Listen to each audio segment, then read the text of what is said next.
ഓം നമ ശിവായ. അവിട്ടം നക്ഷത്രത്തിൽ ജനിച്ച സ്ത്രീകൾ ധാരാളം വസ്ത്രങ്ങളും ആഭരണങ്ങളും ഉള്ളവരും ദാനശീലം ഉള്ളവരും ദയാശീലമുള്ളവരും മറ്റ് നിരവധി സൽഗുണങ്ങളാൽ അനുഗ്രഹീതരായിരിക്കുന്നവരും ഭക്ഷണത്തിൽ താൽപ്പര്യമുള്ളവരും കഥകളിൽ താൽപ്പര്യമുള്ളവരും ആയിരിക്കും.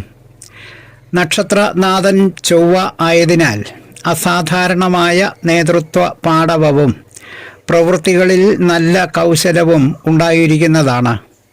സദാ ഉന്മേഷവും ഉത്സാഹവും ഉള്ളവരും ഊർജിത ആശയങ്ങൾ ഉള്ളവരും പ്രവൃത്തിപഥത്തിൽ എത്തിക്കുന്നവരും ആയിരിക്കും. ഏത് ആൾക്കൂട്ടത്തിലും തലയെടുപ്പോടുകൂടി നിൽക്കുന്നവരുമായിരിക്കും. ശനി രാശിനാഥനാകയാൽ മനസ്സിന് വികാസം കുറവുള്ളവരും പുരോഗമന വാഞ്ച കുറഞ്ഞിരിക്കുന്നവരും ആയിരിക്കും. കമ്പ്യൂട്ടർ പ്രവർത്തിപ്പിക്കുന്നതിലും കൈകാര്യം ചെയ്യുന്നതിലും വിദഗ്ധരായിരുന്നാൽ പോലും മനസ്സിൻ്റെ ഉള്ളിൽ ഒരു ശുദ്ധ പാരമ്പര്യവാദി ഉണ്ടായിരിക്കും. ഇവർ എത്ര ദാരിദ്ര്യാവസ്ഥയിൽ ജനിച്ചു വീണാലും യൗവനത്തിൻ്റെ മധ്യത്തോടുകൂടി തന്നെ നല്ല ധനികരായി തീരുന്നതാണ്. ഐശ്വര്യത്തിൻ്റെ ദേവതകളായ അഷ്ടവസുക്കൾ നക്ഷത്രത്തിൻ്റെ ദേവതകളാകയാൽ ഭൗതിക സുഖഭോഗങ്ങൾ എല്ലാം തന്നെ ധാരാളമായി അനുഭവിക്കുവാൻ യോഗമുള്ളവരായിരിക്കും.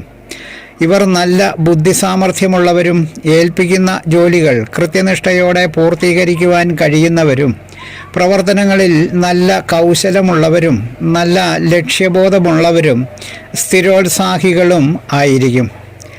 സഹോദരീ സഹോദരന്മാരോടും മാതാവിനോടും പ്രത്യേകം സ്നേഹം വെച്ച് പുലർത്തുന്നവരാണ്. പൊതുകാര്യങ്ങളിൽ ഇടപെട്ട് പ്രവർത്തിക്കുമെങ്കിലും കുടുംബ കാര്യങ്ങൾക്ക് മുൻതൂക്കം നൽകുന്നവരാണ്. സ്ത്രീ നക്ഷത്രമാകയാൽ കുറച്ച് വൈകാരിക പ്രകൃതികളായിരിക്കും. ഇണങ്ങാനും പിണങ്ങാനും ഇവർക്ക് അധികമൊന്നും സമയം ആവശ്യമില്ല. ആത്മീയത, ജീവിത മൂല്യങ്ങൾ എന്നിവകൾക്കൊന്നും ഇവർ വലിയ പ്രാധാന്യമൊന്നും നൽകുകയുമില്ല. ഭൗതികതയ്ക്കപ്പുറം ഒന്നുമില്ല എന്ന രീതിയിൽ കാര്യങ്ങളെ നോക്കിക്കാണുന്നവരാണ്.